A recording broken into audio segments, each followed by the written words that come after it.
Welcome back to a Duel Links veteran explaining how crazy this game can get in the skills department. I have 10 more skills I want to talk about today. As this is the second episode, each of these skills will come in related pairs, the first two being the Ties That Bind and Beat Down. These two are fairly similar in their effects, giving minor stat boosts to your monsters depending on your field presence, and they are available to a variety of characters such as Yusei, Yugi, Kaiba, and Declan. The Ties That Bind gives every monster on your field 100 additional attack points for every monster you have on your field, for a max of 400 points per monster if your field is completely full. Beatdown gives any monster that's level 5 or higher on your field an additional 300 attack points for each monster you have that meets that same criteria, with the potential gain being 1200 additional attack per monster. Beatdown saw more immediate use in early decks like Naturia to close damage gaps and get an advantage early in the game. The Ties That Bind saw more success when cards came out that utilized specific attack point values, such as Asceticism of the Six Samurai,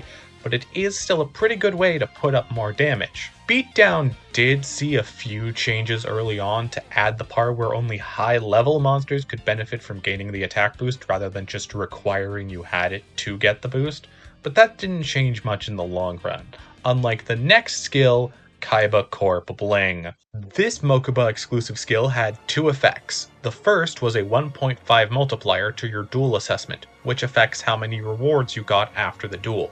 A nice benefit to be sure, but the main ability was the power to randomly draw any foil card in your deck for your normal draw after you had taken at least 1,500 points of damage.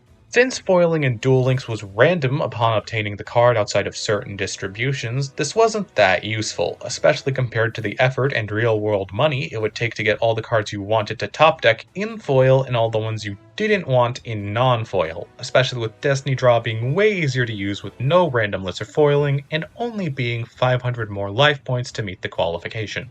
That being said, it was technically better if you could make the investment. So some big whales did set up decks around this, but they got similar results to the same decks using Destiny Draw. Then the skill got buffed to a lower life point requirement of only 1,000, when Cosmic Cyclone was the premier spell trap removal in the game, and makes you pay a 1,000 life point cost to activate it. This skill literally made the game pay to win, and not just in the normal gacha game way where the people who could pay get better cards. No, if you couldn't shell out enormous amounts of money to get the right cards in the right rarities, you would just lose to the insane consistency this skill provided. Which is why the skill was quickly nerfed to put its life point requirement at 2,000, the same as Destiny Draw, which meant it was factually worse in every way bar the assessment bonus. And so, there it sat for years. A piece of history that was still used to aid in event farming, but not tear holes in people's wallets. Till a few weeks ago, that is! See, with the Go Rush World update, customizable Chronicle cards were added as a new foiling treatment. As such, Kaiba Corp Bling, the only foil-related effect in the game, was updated. Not to simply include Chronicle cards in the effect, but instead simply replacing the entire thing with a completely different skill to draw a normal dragon with 1900 or more attack or 1400 or more defense. This did come with reverting the life point requirement back to 1000 again, though that doesn't justify all of the changes. If they didn't want to deal with foils interacting with gameplay, I get that. But why remove the assessment bonus? Why? Because of this, there is only one skill left in the game that interacts with outside of duel mechanics, and that's Joey's Road to the Pro League, a contender for the worst skill in the game. This skill multiplies your duel assessment for tribute summoning by 1.5. That's it. No in-duel effect like Kaiba Corp Bling. And to be clear, in general, the duel assessment gives you a one-time bonus for doing a bunch of different stuff, including tribute summoning. But the keywords here are one-time bonus. It doesn't matter if you tribute summon 1 or 100 times, you get the same 300-point bonus. Which means this skill's multiplier is always the same. A 150-point increase to your assessment if your deck uses the most neglected mechanic in the game aside from Gemini. And that is it.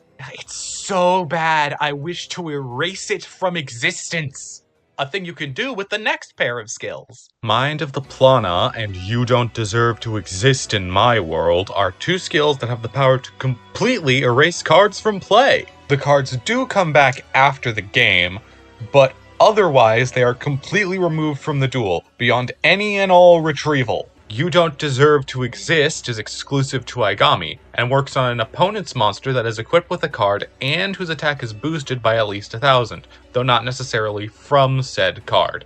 Yeah, it is way too specific to see consistent play, though it is very funny against Infernoble. The more impressive of these two is Mind of the Plana, which is shared between Aigami and his sister Sarah, and just deletes your opponent's banishment. Yep, all the cards that are banished, they're just gone.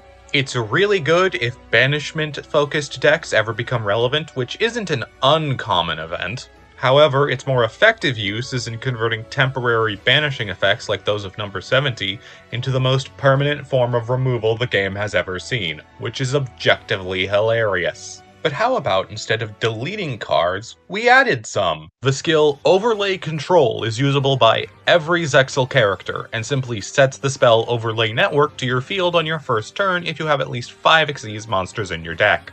That's it. It just gets you a pretty neat support spell for Xyz decks. This skill's main use is getting the advantages of playing the spell without having to waste a deck space or hand space playing the card itself, and has seen some play in Tellarknight and Suship since it came out a few months ago. And for another Xyz support skill, we have this series' first Archive skill, Time Thief Crossbeat. Archive skills only differ from regular skills in that they can be used by any character, no matter how poor of a fit it seems. As for Crossbeat itself, it has 2 effects. The first part prevents you from summoning anything that starts in your main deck except Time Thief monsters, but that is because this skill adds Time Thief Redoer to your extra deck at the start of the duel. Redoer is a very powerful, very generic card, so this restriction on its distribution was to prevent it from being played in other decks while still letting Time Thief have their boss monster freely. And if you want that boss summoned quickly, that's what the second part of the skill does. By revealing a Psychic-type Time Thief monster or a Time Thief startup in your hand, you can add a startup or a Time Thief machine monster from your deck to your hand. Also, if your opponent's field is empty, you have to pay an additional cost of putting a card from your hand back into your deck, just to prevent you from accruing too much advantage going first. That part about machine-type Time Thief monsters may as well say Time Thief Regulator, because that's clearly the intended target. Getting its plays started has always been a problem for Time Thief, and Regulator being one of its only good starter cards has been a major contribution to that issue. But no more! And for our final 2 skills today, we have to talk about the pendulum mechanic. While about half of you are busying yourselves with clicking off the video immediately, I'm going to ask you to also click all the YouTube buttons you find down there. But now let's swing into action! Odd Eyes Evolution can be used while you have a pendulum monster in your hand, your left and right spell and trap card zones are empty, and you control Odd Eyes Dragon. Oh, and you need to be playing as Yuya. Once you have fulfilled these conditions, you can convert your Odd Eyes Dragon into an Odd Eyes Pendulum Dragon, and then add pendulum zones to your field. Yes, in the middle of the game, your field can reformat itself. Time for another history lesson. This time, for the full Yu-Gi-Oh! Trading card game. When Pendulums first came out, the Pendulum Zones were separate zones from the Spell and Trap card zones. This was abused by control decks, especially Cleaport Demise, which would use the Pendulum Zones as functionally more zones to put continuous spells. As such, in the field restructuring that the Link-focused Master Rule 4 brought to the game, the Pendulum Skells were moved into the left and right Spell and Trap card zones. This was before Duel Links added the Arc 5 world, and since the game likes to stay in place with the current rules of the paper card game, the developers were faced with a big decision.